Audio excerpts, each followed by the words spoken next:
Hello and welcome to another video and podcast from Fantasy Football Scout. My name is Joe and today I'm joined by Mark, aka the FPL General, who is once again the No Haaland Foden captainer. We'll find out how he's got on and what he's going to be doing with those 5 free AFCON transfers that we've all got. Welcome, Mark. How are you? I'm good, Joe. Good to be back. Another good weekend of action. Although I think FPL for most people was a bit of a struggle. Yeah. A lot of non-returners and highly owned players that are not owned by the more engaged managers doing well. Yeah. Mark Gahey, I'm looking at you and some others. So yeah, not the best game week for most engaged managers, but Yeah. there's always another one just around the corner. Yeah, I was looking at a small green arrow right up until Mark Gahey scored because I had no Munoz and Mark Gahey scored. And so I've got a small red arrow and you've got a small red arrow as well. I think a lot of people have sort of the sort of safety score at the moment is a rule sort of around about 40, 45 for a lot of people. And that's about, so I'm just a bit under that. So we're both relying on Manchester United to do well. We've been here before. You're a Manchester United fan, so you know how well that goes when you're relying on them. Before we move on, just a reminder, do press that like button, does help us out. Do remember to subscribe, keep up to date with our latest videos and podcasts, and do check out latest membership offers at fantasyfootballscout.co.uk to get access to all the latest tools and gadgets to help you climb up your mini leagues. Okay, let's have a look at this Gameweek scores so far. So we're recording this on Monday ahead of the Manchester United game. So you've got a couple of players there. So do you want to just take us through your team? Got 40 points. Captain Foden, so you did much better with the captaincy, far better than the rest of us. Yeah, the just going back to Friday, transfer was finally sold Gabriel, brought in Timber. So the game week didn't start off too well with the Arsenal result, having Saka and Timber. Saka got that very frustrating yellow card, which was never a foul, but I think it was more his reaction that got the yellow card than anything else, and came off early as well. Captain Foden, I kept chopping and changing captaincy between Bruno, Saka, and Foden, and then I just thought, at my rank, what's the point being conservative? May as well go with it with Foden. He's done well the last 2 game weeks, and really, actually, probably the first Manchester City game I really enjoyed watching, sitting down to watch it. Really enjoyed watching Cherky in that game as well. He was class. But then, so yeah, game week started well with Foden, and I was hopeful of a big week against the Haaland captainers, but unfortunately, nobody else delivered, which is the same for a lot of managers this week. So it's the third week in a row where I go into the final game of the fixture with double Manchester United midfield, and first two occasions were not fun. So hopefully it's third time lucky with Mbumo and Bruno Fernandes tonight. Even if one of those guys could go off, I could end up with a 300k, 400k green arrow. So yeah, hopefully at least one of them does something, and ideally both.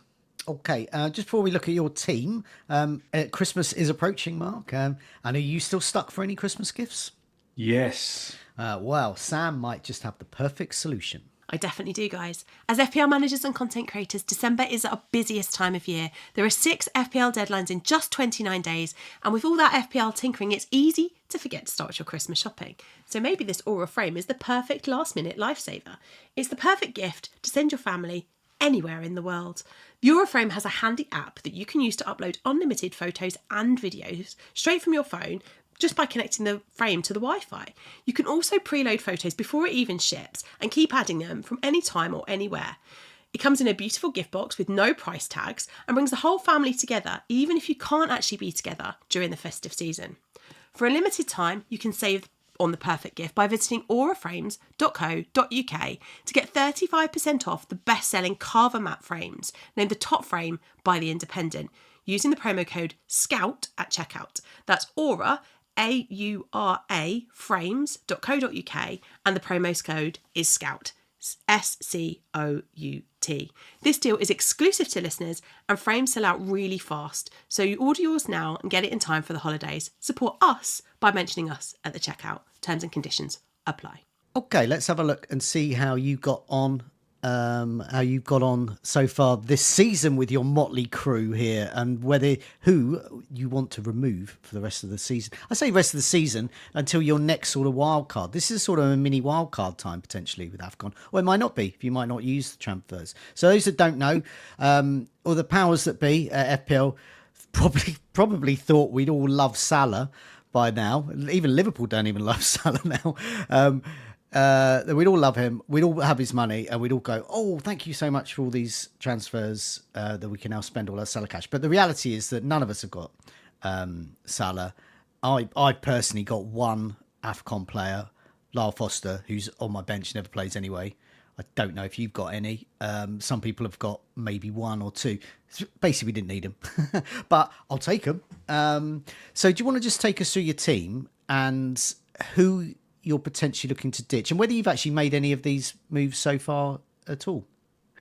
Yeah, so nothing done yet. I've been having fun on the transfers page, just looking at ideas, theory crafting, but nothing done yet. I don't need to worry about price changes as much as others with no Salah, no Haaland, and yeah, the Salah situation's crazy. Sounds like he might not go away for Champions League duty this week. A decision on that is imminent. So interesting times at Liverpool and for the best FPL asset of all time. Yeah, and on the 5 free transfers as well, I'm with the majority in that I wasn't keen on them being added to the game, but now I'm here. I am very, very grateful because my team, I've been waiting for weeks for these with goalkeeper issues. I've got Chris Wood hanging around, Senesi's flagged, Munoz might be injured. And yeah, underperforming assets as well. Mateta's been sold by a lot of people, and I probably need to do the same. So just as a starting point for the audio listeners, I've got Pope and Dubravka, Virgil, Timber, Anderson, Munoz, and Senesi at the back. Brian Mbeumo, who is my only AFCON player. Foden, Bruno, Bukayo Saka, and Minte, who's been disappointing the last 2 weeks and plays Liverpool next. So getting cold feet on him already, especially when you've got 5 free transfers. And up front, Mateta, Thiago, and Chris Wood. So goalkeeper needs to be sorted, and that will be sorted this week. So I'm looking forward to seeing that table because it's never easy to choose a goalkeeper. No. I think we've got the first 6 million goalkeeper for quite a few years now. David Raya's gone up to 6 million, so probably not going to spend that much on him. Minte could definitely go. It was always a bit of a punty position in the team anyway. I'm looking at someone like a Declan Rice, who's top scoring midfielder in the game after 15 game weeks and just ticks along very nicely. And then obviously Chris Wood will go as well. Senesi, yeah, certainly a chance he goes also. And just need to wait and see what happens with Munoz as well. So I could be making quite a few moves this week, 2 or 3. And I think one of the main things I want to do is my team structure has been a bit of a mess for a wee while. So, Chris Wood to Mark Yu, for example, might be the first thing I do just to free up that cash and get my team back in order. And it could even be something like a Senesi to a Esteve or Goodmanson as well, just to get back to the cheaper bench again. So the money can go back into the 11, hopefully for players like Cole Palmer, Isak in a couple of weeks' time. Yeah. So yeah, looking at your team, I was also thinking about my team, and I'm sure those watching and listening and thinking about their team as well. So I think Foden, Bruno Fernandes and Saka, I think is a really core midfield. And then the other 2 are up for grabs. And I think they're going to be the points of difference for a lot of people, really. And at the back, it's a real mixture. A lot of people going off the Liverpool defence. I've used 2 free transfers already. So I had Pope and Dubravka like you. I had no Arsenal defence. So I've killed 2 birds with 1 stone. I've got Raya in. I know, well, in my case, it costs 5.9. But that's very expensive for a goalkeeper.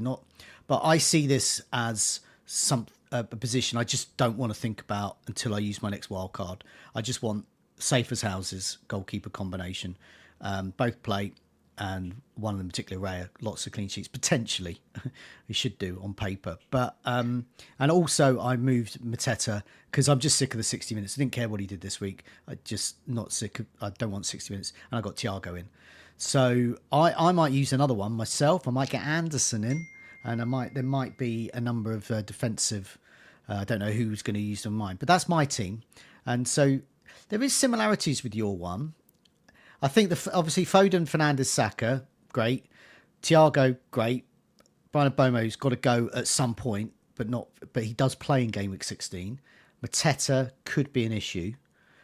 Minter, I want to say about Minter though, he is really good, but he cannot be really good. And if for new owners, so I've had him in my team for a month or 2, and he's got me multiple scores when I really needed them, a double digit as well at one point. And so people who own him for 2 weeks have had enough. But I would say that, I'm less reticent to remove him because I know he can be good. But yes, he is on the watch list for removal, I would say. But I wouldn't say he's. And also, Liverpool away is now a good fixture. Yeah, true. But yeah, the defence as well. Munoz should be back game week 16, we think. Senesi hopefully will be. They talked that it was just cramp. And I played him this week because my defence isn't so good. And he got me 8 points. And that's the sort of thing you can do with these cheaper defenders. So yeah, I would agree with you. Goalkeeper, you do need some midfielders, possibly a new striker. And defence is quite interesting as well. So Yeah, yeah. because you could even look at my 5 defenders here and say, it's actually fine once the injuries clear up. Oh yeah. I didn't mention Virgil, but I think I tweeted after the game that Virgil can get in the bin because it's been hellish owning Virgil van Dijk. Yeah. Defcons are no good if you don't get clean sheets along with them, and he loves missing chances in the Premier League as well, which is frustrating. But yeah, Liverpool defence obviously been a disaster this year, and certainly open to losing Virgil at some point as well. But he's not a priority sell because I think I and many others, we keep getting sucked in by fixtures. You think about selling him, then you look at it. I think he's got 3 homes in the next 4, which all look pretty okay. So yeah, I'm gonna deal with the other stuff first, I think, and Virgil will go eventually. Yeah, definitely. I mean, for me, it's more defence is a bit of a problem there, but also I've got Lyle Foster, for example. He's got to go. Midfields, I'm okay with. I've got Anderson and Minter. Anderson, the Nottingham Forest Anderson, that is. Quite happy there. Just on the Minty position as well. It's not even just Minty. It's that 5th midfield spot in my team because it was Sarr for 6 weeks who got nothing as well. Yeah. So it feels like a dead spot that I really need to just start getting something from, and that's why I just look at Declan Rice. I watched that Arsenal game again at the weekend, and he's just everywhere. He does everything. He's almost starts on four points a lot of game weeks, which Minty doesn't and Sarr doesn't. So, but it might come down to Rice versus Raya for me, which is not straightforward. Okay. So we'll talk about that as well. Okay, yeah, the midfielders I've got so lots of range of prices as well. So what we're going to do is we're going to look at goalkeepers, defenders, midfielders, forwards, because I'm sure a lot of you watching and listening are exactly the same as me and Mark. There's a whole bunch of people we want to get in to our teams in all sorts of positions, really. So goalkeepers first. Let's go.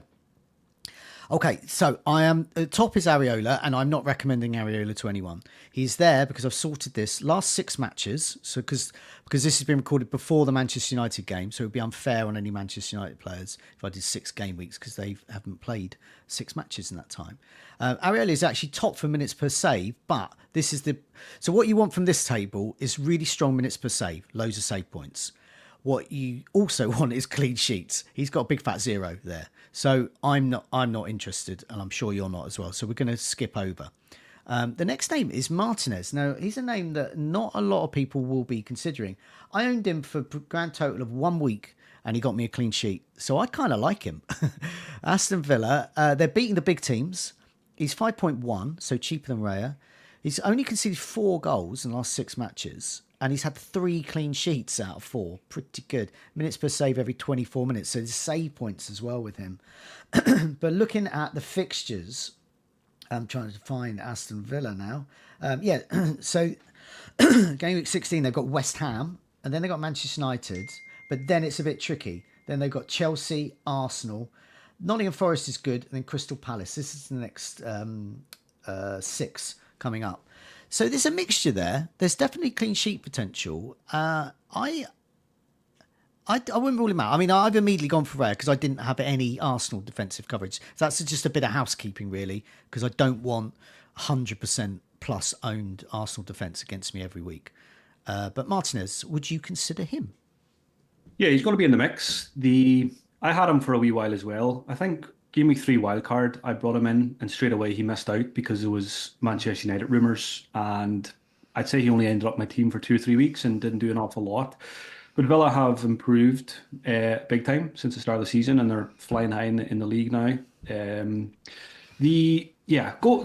trying to think about goalkeepers. You've got to think about goalkeepers long term. There's a few here that I like.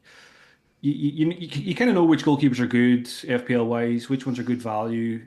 Then you look at the fixtures and you find reasons not to like them. But I think maybe with goalkeepers is a position where you maybe don't rely on the fixtures as much because you don't want to use a transfer until you wildcard again, which is going to be probably well down the line.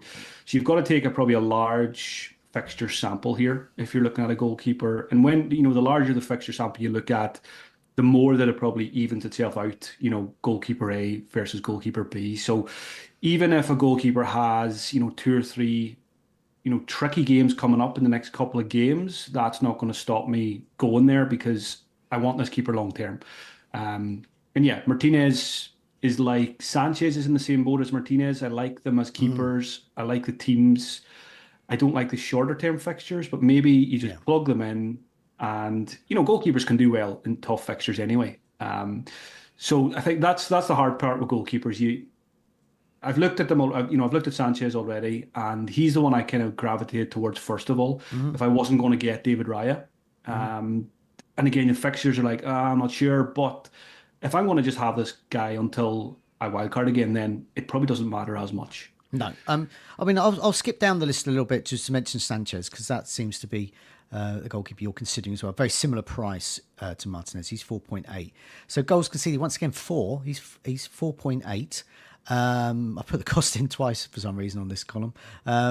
Minutes per save every 41 minutes. So you're not getting the save points as you're getting with Martinez, and that's why he sort of dips down a little bit for me. But look at those clean sheets. 4 clean sheets out of the last 6 matches. That is absolutely huge. It's the fixtures though. So they've got Everton at home. That's good. Newcastle away. That's a bit tougher. Aston Villa at home. Maybe. But Aston Villa's form at the moment says they're quite attacking. Bournemouth could be a clean sheet there. Man City away, don't like that. And Fulham away could be as well. So there's lots of could be's. And that's all you're looking at there with clean sheets. But he has got 4. He's got the most in this list. So I think if I wasn't going for Raya, I probably too would go for Sanchez. Yeah, and this is a good example because while you've been speaking there, I've just opened my scout ticker and extended it to Gameweek 27, just random game week. And Chelsea are at the top of the fixture ticker if you look at it from 16 to 27, because if we skip ahead to Game Week 21, Sanchez would be looking at Fulham, Brentford, Palace, West Ham, Wolves, Leeds, Burnley. And that's the point where you want to have Sanchez. So whatever he gets you between now and then is low expectations, and then you don't have to use a transfer, and then you have him in your team for the good run. But then some people will say, we've got loads of transfers, why not get some, just get a goalkeeper for 5 weeks with better fixtures and then make the switch, which is definitely something to be considered as well. Because I think some people will end up with a surplus. We're going to get a free one every week from now on as well. Some people might, hover around 3-4 transfers for quite a wee while if their team's already in good shape. So there's a lot to consider here when picking a new goalkeeper, more so than there would be in previous seasons. I mean, looking down, I mean, now I'm a new Raya owner. Yeah, it's not within the bounds of possibility that after Chelsea play City in Game Week 20, I could make that switch because it's another million saved. So that's not a bad thing. Because Arsenal's fixtures, I like them. Wolves at home is great. Everton away, good. Brighton at home is good as well for clean sheets.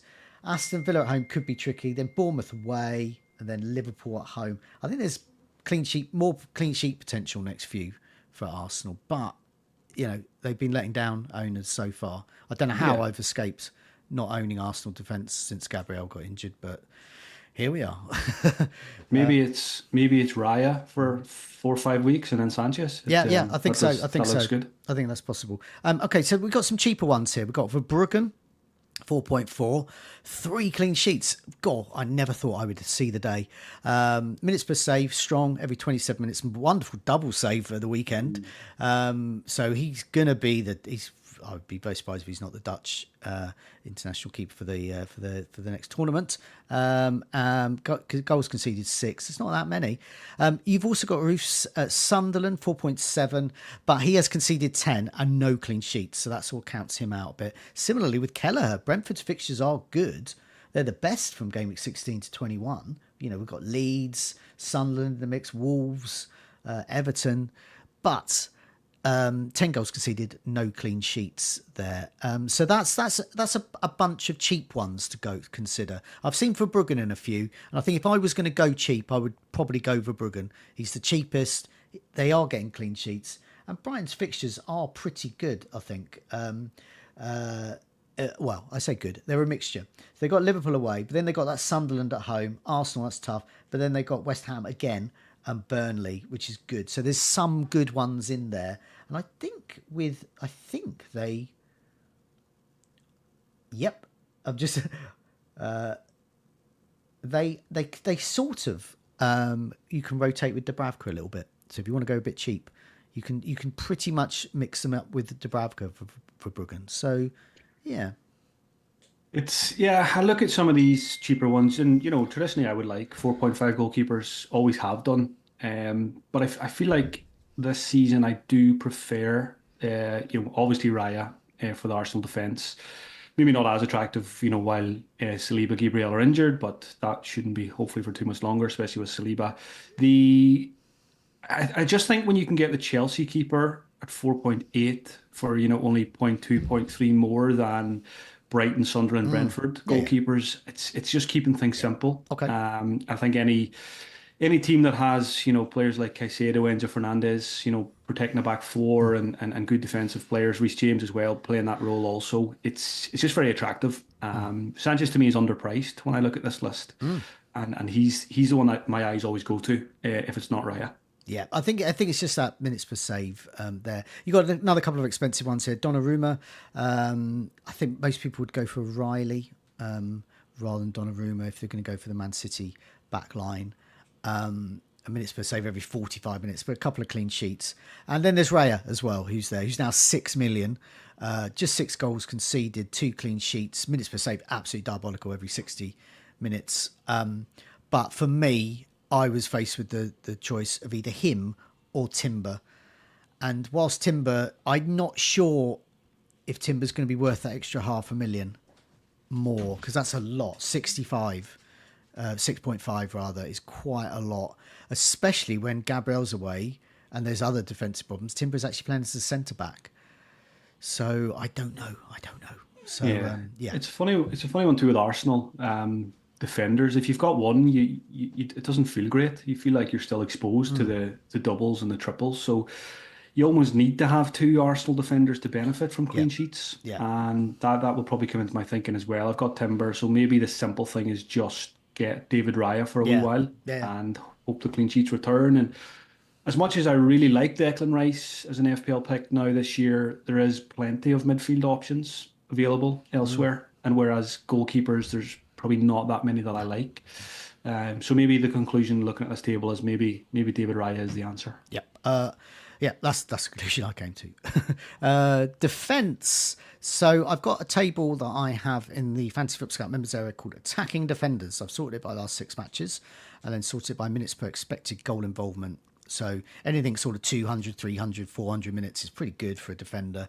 And we've got a few other stats in here, and I discounted anyone. I think there was a Brentford defender I did have in this list, but I just want them to have at least a return over the last 6 matches, and the Brentford defenders don't. Top is to Kuiper, 4.3. Cheekily came off as Minter did just before Brighton conceded, so he banked a clean sheet there.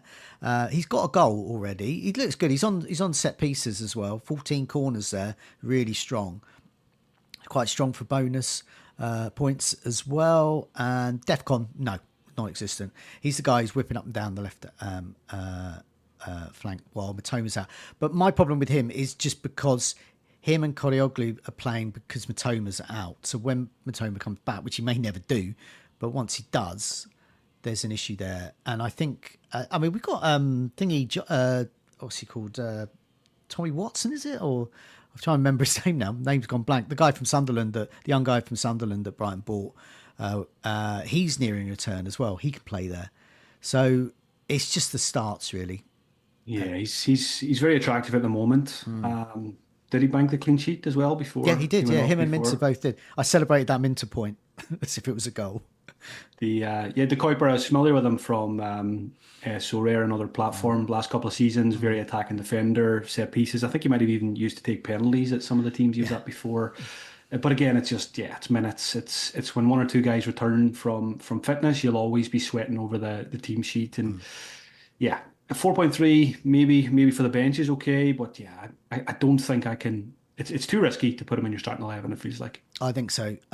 O'Reilly's next, 5.2. He's had 8 shots and created 6 chances. To Kuiper's create 12 chances, but only a couple of shots in the box. So 8 shots in the box for O'Reilly, 6 chances created. He occasionally can get DEFCON as well, but he's got a goal and 2 assists. He's got 3 attacking returns. So he's going to attack and return every other match. And okay for bonus as well. Yeah, I mean, I don't rule him out as well. And also his main competition on that flank, Ain't Nori, is off. So I think Nathan Ake can play there. So there's a few permutations that he might get a rest. But I think he's pretty much nailed number 1 there. And with no Ain't Nori, then he's off to AFCON. That's him cemented. So yeah, a strong option there. If I don't rule out getting him.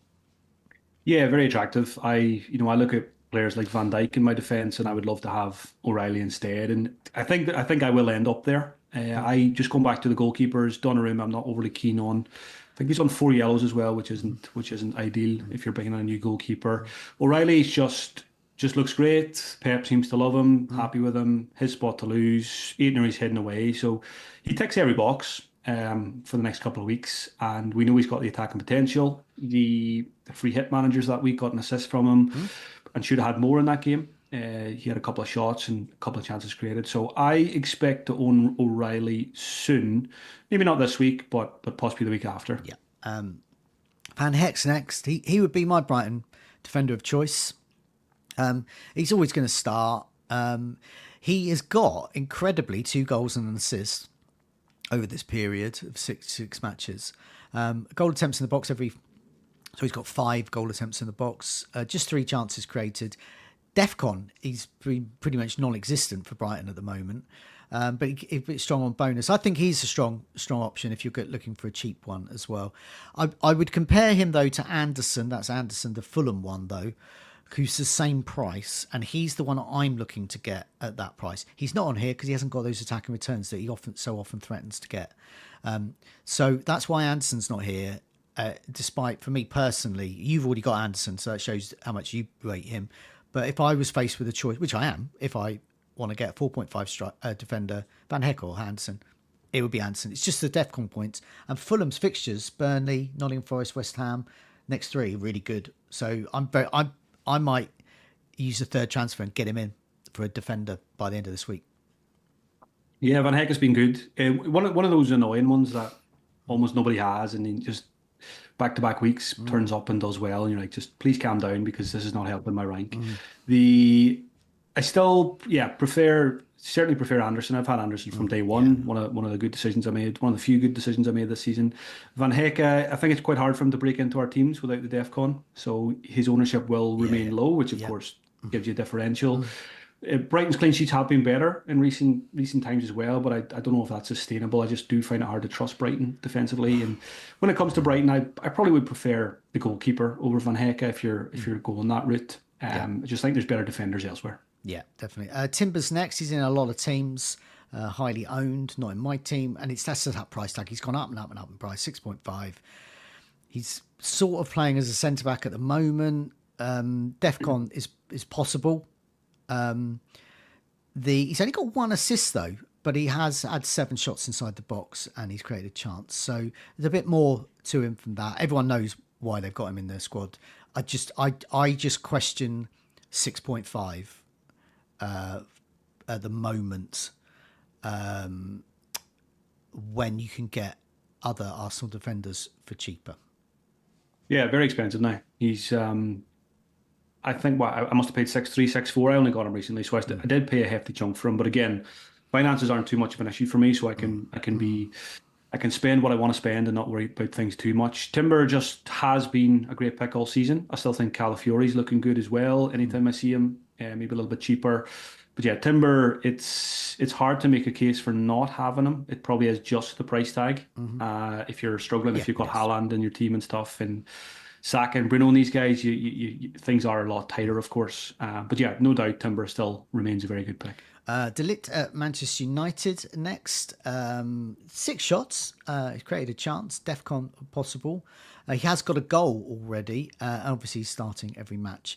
Yeah, if I was going for Manchester United defender, I would go for him. But I think we mentioned him last week, and you weren't quite so keen. Yeah, it's just Manchester United generally defensively. New goalkeeper this season. A lot of even the three centre backs chop and change. Euro comes in, comes out. Maguire's been in and out. So I like stability when it comes to defenders in FPL. And yeah, I just again United probably a bit like Brighton. I find it quite hard to trust them for clean sheet potential. Delict obviously has goal threat, of course, but yeah, I think again, I say it all the time. Better picks elsewhere. Yeah. Lewis Hall's in this list. I personally would go for Chow if I was going for a Newcastle defender. He's in this list because of the minutes per expected goal involvement. So he's the man most likely. Cost 5.2. He has missed out on occasions. 4 starts, a couple of shots inside the box, 3 chances created, and he can get DEFCON as well. I like him, but I think I've just gone off Newcastle defence totally just because the away form. So that's why I was quite keen to get rid of Pope as well, because even if he's coming back around Christmas, I don't particularly want him. Although, so Gameweek 29, from now they've got Sunderland away, so obviously it's Derby, that's tough, and then they've got Chelsea and then Manchester United, so that's tough, and then and the Manchester United one's away, Burnley away. Well, you see, Burnley are capable of scoring against them. Should have got more actually. Crystal Palace is tough, and then the Leeds. So I really look at that, and I just see the Leeds game as a clean sheet, and even then they're scoring. So I'm off Newcastle defence. Yeah, I'm just not thinking about it. Just listening to you read those fixtures, it's not where you want to be for defenders the next few weeks. Hall's been good, but again, can come in and out at times just to protect them. Chow's been really good, but again, it's frustrating for his new owners at the weekend and people who went double Newcastle on a free hit with the late penalty. Chow's the one to go for if you want in Newcastle defender, but I think it'll be 5, 6, 7 weeks down the line when we start looking at them again. So an avoid from me here as well. Okay, I'm just going to mention one more before we move to midfielders because I know that's an area that you're looking at. So it's Matty Cash scored again, obviously just after everyone got him on a free hit. 4.8. I think he's got. I mean, the Villa fixtures clean sheet wise aren't so good, but I think you do with Cash get him for his attacking returns. He's got a goal and an assist, 4 shots inside the box, created 6 chances. Aston Villa, they got West Ham away, Manchester United, and then Chelsea, Arsenal tough, and then Nottingham Forest and Crystal Palace. So I think they've got sort of 3 tough, 3 good, possible clean sheets. But I was just thinking also Matty Cash attacking returns as well. So I think he's another option and a good differential as well. Yeah, I think if there was no such thing as defensive contributions this year, we would all have Munoz, Cash, and probably an Arsenal defender. He's got all the old-fashioned routes to points, takes corners, good from open play, plays for a good team that are capable of clean sheets. So it's one of the downsides of DEFCON. We don't pick these fun, exciting defenders. Scored a great goal, and I was watching the highlights just before that as well. He had a very similar chance in the box, which was blocked. So it's not a flash in the pan, him popping up there and getting shots away. So Cash is a really good defensive differential, I would say. I think no matter what happens this season in terms of his returns, people will continue to avoid for DEFCON defender. So there's maybe an opportunity there. Okay. So he's in the mix for me as well. Good stuff. Let's move on to midfielders because I'm aware of the time. There's more choice here, and there's a range of ones. Obviously, some already in your team. I've already said. I personally think Saka, Foden, and Bruno is a nice core. It's good core over Christmas. You've got the 3 very formed players in terms of just a range of points as well. Foden's obviously the standout at the moment. So Saka's top, best for minutes per expected goal involvement non-penalty over the last 6 matches. He's got a couple of goals and a couple of assists. So he is doing pretty well. 5 starts, though, over that time. 17 shots, 11 on target, 12 chances created. Myself and Mark Joblin know that Saka's underlying stats have been good because he keeps being on the goals and assists imminent tables. But I think a lot of people think, Saka's not worth the money. I think he is. And he's top. He's top of this table in terms of expected goal involvement, non-penalty. Yeah, I always have Saka in my team. Yeah, almost always last couple of seasons when he's fit because he just makes things happen. When he's on the ball, things happen. He doesn't always get the FPL points and it can be frustrating at times, but he's so reliable in terms of what he does on the pitch. Multiple routes to points, plays for the one of the best teams in the league. So I never really have any consideration to let him go. captain him sometimes, which works sometimes and doesn't others. It's interesting, actually, the two names at the top of the list here, Saka and Foden. For the last couple of weeks, I still have my triple captainship. So I was thinking about Saka against Wolves, which is coming up soon.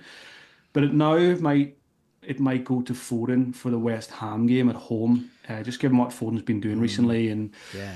Manchester City are a team that are scoring, 3, 4, 5 goals more often than Arsenal are. Yeah. And I know often it's Haaland that's getting them, but recently Foden's been doing the business. So I think I'll take a punt on Foden triple captain instead of Saka now. But certainly both players, along with Bruno, agree with you. It's a good core. Some would argue maybe Bruno's not required, but I still like him for the routes to points as well. So yeah, Saka, Foden, Bruno, good to see these guys near the top of the list. Yeah, Foden, an incredible, next on the list, incredible 7 attacking returns. Created 10 chances, 17 shots. Only 6 on target, so he's being accurate with when he's accurate. But yeah, second on this list. Next one is a bit of a differential. It's Neto at Chelsea. I'm not seeing him many teams. Occasionally I am when it's people in mini leagues who are leapfrogging me, and then that's the reason why. Now, with Delap out, Neto can be used up front as well for Chelsea. He's very much favoured by the manager, 7.3, so it's an affordable price. 3 goals. And his ownership is only in less than 1 in 10 teams, but minutes per expected goal involvement, non-penalty, every 159 minutes, very strong for 13 shots he's had. Yeah, I think he's in consideration. I think he's a really good differential. Yeah, and continues to get overlooked. Like you say, Maresca loves Neto, no matter how many talented players he has at his disposal. Neto is always one of the first names on the team sheet and does get plenty of minutes. So you don't need to worry too much about that side of things. But there always seems to be other more attractive Chelsea assets. Enzo was good for a wee while, maybe not so much now with Cole Palmer back. But again, people might want to start saving money for Palmer if he can get back to his previous best levels. And we talked about Sanchez earlier. They've got defensive options. Joe Pedro, not so much. I think he was benched in the most recent game, and people have been there and don't want to go back. So yeah, Neto, there's certainly probably a Chelsea spot available in most people's teams, and he's another one to consider for sure. The next player, I'm going to lump him with 2 other players as well. So the next one is Gomez from Brighton, 4.9. He's got 2 goals. He's obviously got more in cup competitions as well. He's just behind Neto and above Bruno Fernandes in terms of minutes per expected goal involvement, non-penalty. 12 shots. He's passed the eye test as well. He just looks the best. He's 4.9. I'm going to bring in Dewsbury Hall, who's further down this list. He's 5.1. Very popular as well. An incredible 3 goals and 2 assists, 5 attacking returns in 6 matches. That's huge for a 5.1 player there. Is just looking for his shots, but yeah, only 9 shots there, so he's just been, I don't know whether that's sustainable. And then you've got Elliot Anderson, who's why he's in my team. He's the boring pick. He'll get DEFCON, he might get bonus. He's on some set pieces as well. He's only had 8 shots, but he has created 13 chances there, and he's got a goal and an assist, so he's just sort of Bruno Fernandes light. So there's 3 there, broadly the same price, broadly within $500,000. Do any of them appeal?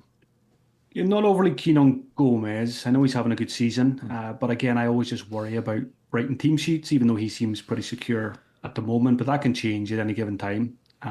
When you talk about players like Dewsbury Hall and Elliot Anderson, in an FPL game where so much is about just getting your players on the pitch and getting them playing as many minutes as they can, Dewsbury Hall and Anderson, it doesn't get any safer than those two in terms of starts and minutes. So they're both very, very attractive for that reason. They're both very, very budget friendly as well, and they both have loads of routes to points. And I don't think it's an easy decision actually between Anderson and Dewsbury Hall. Anderson is maybe a little bit too boring for me. He is. You know what you'll get with him, and you should get good value for what you spend on him. But I just think the way things have been falling for Dewsbury Hall, the role he's playing in this Everton team, he does get close to goal quite often, and he's such a good player. And it hasn't surprised me that he's got so many attacking returns. Having watched him, first couple of weeks of the season, he was looking good in this system. And yeah, he's remained. His price has basically remained the same, which is mad as well. So I'm going to say Dewsbury Hall number 1, Elliot Anderson number 2, and then Gomez number 3. Well, I will say, sort of structure-wise, price point-wise, one of them is a really good midfielder to get in. You could arguably have 2, and just sort of rotate them a bit, especially if you've got, Haaland, and also you've got, well, most people do have Haaland, and also 3 up front as well. So you can, they're quite budget friendly as well. Some other names to mention: Gakpo 7.5 with Salah off, perhaps permanently. He has created 7 chances, 14 shots. I think he looks pretty nailed on. You got Anthony Gordon as well, still on penalties, got 2 goals so far. I like him less, but similar price as well. And then you've got Semenyo is the final name on here, player that I and many others have just got rid of. Did look good. He did have a goal ruled out. He's created 8 chances, 15 shots, 9 on target. So his underlying stats are still strong.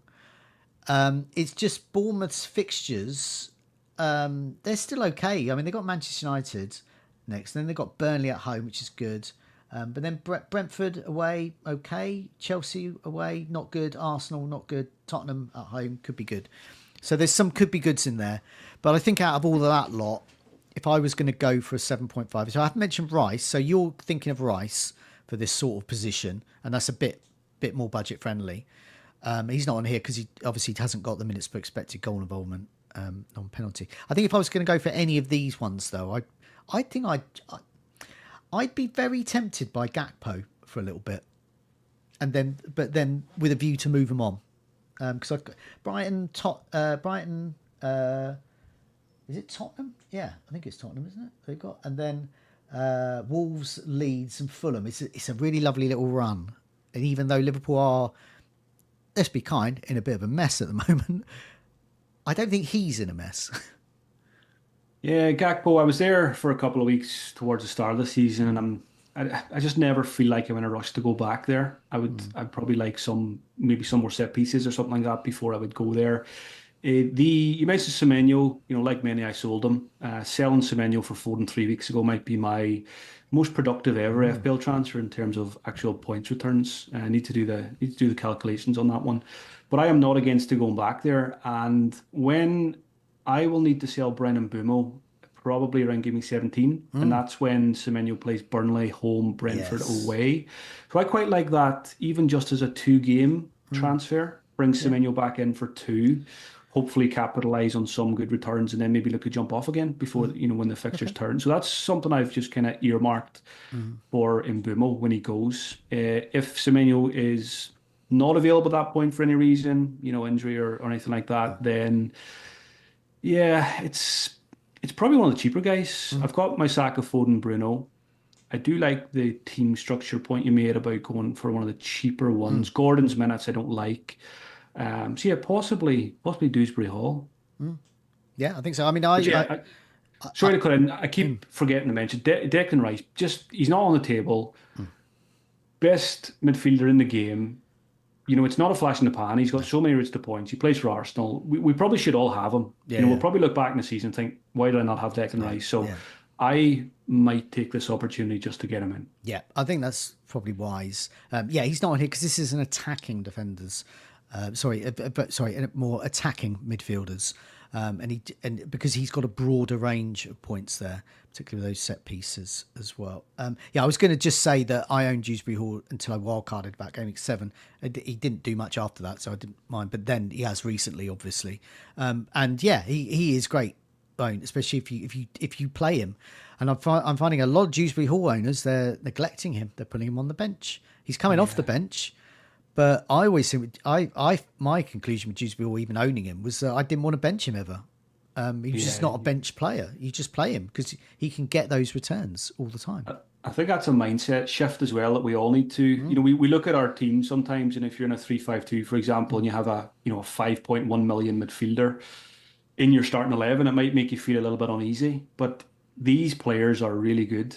Anderson, Dewsbury Hall, these players can get you 4 points minimum starting with, and anything else on top of that is a bonus. So it's the same with 4 or 5 defenders like Anderson at Fulham. You just got to get comfortable starting these guys more regularly than previous seasons, because it's a different game we're playing now.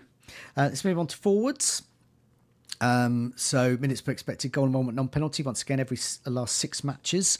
Haaland is top, but you're not going for him. But his underlying stats are still strong. He's got 6 returns in the last 6. 20 shots. I mean, he is what he is. The next name is Welbeck. Minutes per expected goal involvement, non-penalty. He's got a couple of goals. His ownership's only in 1 in 10 teams. 13 shots, 4 on target. Created a couple of chances. I like Brighton's fixtures because when we talk about captaincy, game week 20 and game week 19, he's away at West Ham, game week 19, home to Burnley, game week 20.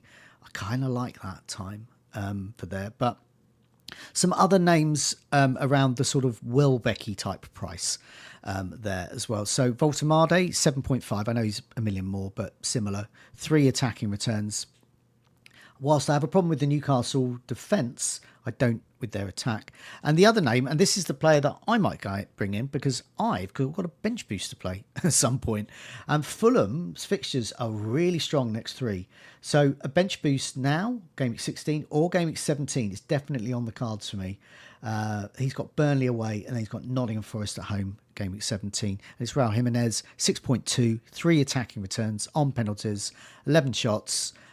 His main attacking threat, Muniz, is barely back in training. He's on some kind of drill practice or something, so we're not going to see him for a few weeks. And then there's Thiago, who's already in your team, 6.9. So if you don't have Thiago, I think Thiago's probably the best. He's doing what a striker should get, and that's 5 goals in the 6 matches. So he's scoring almost every match, and his ownership shows that people have noticed that. He's in 3 in 10 teams overall. 13 shots. So there's a bunch of players to think about there. You've already got Thiago, but then Welbeck, Voltemade and Jimenez are very strong candidates, I think. Yeah, strikers. I feel like last couple of seasons, strikers have been dying slowly, and maybe dying at a faster pace this year. I have Thiago. I think anyone who doesn't have Thiago, you just use one of your 5 frees, you get him in for Leeds, and you've got one of the best picks in the game in terms of value and point potential. The problem I have then, because I don't have Haaland, it's very hard to find a second striker that I like. I've got Mateta, who I don't want anymore, like most people. The minutes are a concern and the returns aren't there either. So Welbeck, I've got Minte, so I obviously rate the Brighton attack, but I don't want 2 of them. I think there's more chance I lose Minte than bring Welbeck in. Isak, Ekitike, cannibalize each other with minutes sometimes. Voltemada, probably the one I like most here, but maybe when the schedule calms down a wee bit and there's not this pile up of fixtures. Raul Jimenez I like, but again, he's not doing a huge amount. No. So there's actually a name not on this list that I like more. Okay. I'll see if you can get it. It's a forward who has played 90 minutes in every single fixture this season. Can you tell me who that is? Is it either Fleming at Burnley? Better team than Burnley. Just about, maybe. It's a player you like. Oh, okay. Oh no, you have to tell me. I would be afraid. Jared Bowen. Oh, of course. Yeah. What? Now, yes, the reason Jared Bowen's not here is he doesn't get the minutes per expected goal involvement non-penalty, but it's the fixtures. Aston Villa at home, Man City, and then it gets a bit better with Fulham at home, Brighton at home, Wolves and Nottingham Forest. So it's sort of game week 18 show. It's a sort of part of that thought until game week 18. I didn't kind of fancy getting Bowen in with Aston Villa, Man City next. Yeah, but game week 18 makes a lot of sense. Game week 18, I'll be doing a table and it'll have Bowen on it. Yeah, and this is where the no Haaland strategy, opens up a door for me to be different because I think everyone's going to have Haaland, Thiago, and most people are in two striker setups. Yeah. So I need my Mateta replacement can be someone that not many people have. And if I've got kind of doubts over a lot of these players, why don't I just get the guy who plays every single minute? Yeah. Is an incredibly good player, proven FPL pedigree, regardless of Villa and City next. So I do quite like, Mateta plays City next, so feels like a good time to let him go. Yeah. So I think I might go Jared Bowen and hope that he does well maybe before others jump on when the fixtures improve. But I say before others jump on, if people have Haaland, Thiago, and Mark Yu, they're not going to go and get Jared Bowen. So maybe he's something maybe I can enjoy those points, me, myself, and I for quite a wee while. Well, I'm looking at Jimenez because he's got Burnley, Nottingham Forest, and then West Ham. Then he has Crystal Palace in game week 19, when you can hop over to Bowen against Brighton at home. So that's the sort of idea. And there's only, there's $1 million between those 2.5 million. So it's doable. It's doable, definitely. What's your current front three? Haaland, Thiago, and Lyle Foster. So you're thinking Foster to Raul? Yeah. Yeah. Makes sense. Because I know a lot of people who have the dead striker spot will, I'm thinking of doing that with Chris Wood, turn him into Mark Yu. And a lot of people are already on that. Yeah. And I think more people will do it. So that's the thinking behind it is if I can get Bowen, I don't think everyone else will do it even when the fixtures are good. Yeah, so for me, I could bench Minter this week, play Raul Jimenez and Thiago, and then next week actually just bench boost a lot of them because Brighton have Sunderland at home, coincidentally, game week 17. So it's a very good week to bench boost. I've just got to make sure Muniz plays and doesn't get a yellow card. Let's move on to just Mark mentioned Isak and Ekitike. I didn't read those out because it's Liverpool, but they cost a lot, and the other players I think are better for price as well. Isak's 10.4, Ekitike's 8.4. We've seen Ekitike, comes on or plays, can score a couple of goals in a match, but they're not creating the chances. They're not getting the shot volume. I don't understand Liverpool at the moment. It just doesn't compute for me. And so when I don't understand something, I just swerve them. Yeah. Ekitike has been really good. I really liked watching him this year. And got his returns in the most recent fixture as well. But yeah, it's Liverpool. It's not where you want to be spending 8.4 and certainly not 10.4 in your striker position. Okay. So I think they're going to just continue to get overlooked. Good stuff. Okay, fine. We're going to wrap up now with the captaincy matrix for game week 16, 17, 18, 19 and 20. So game week 16. So we've covered a lot of these before. So Saka against Wolves. You liked Haaland against Crystal Palace. I'm going to go there, but Bruno Fernandes or Brian Bomo at home to Bournemouth I also like. Thiago at home to Leeds is where I may end up going.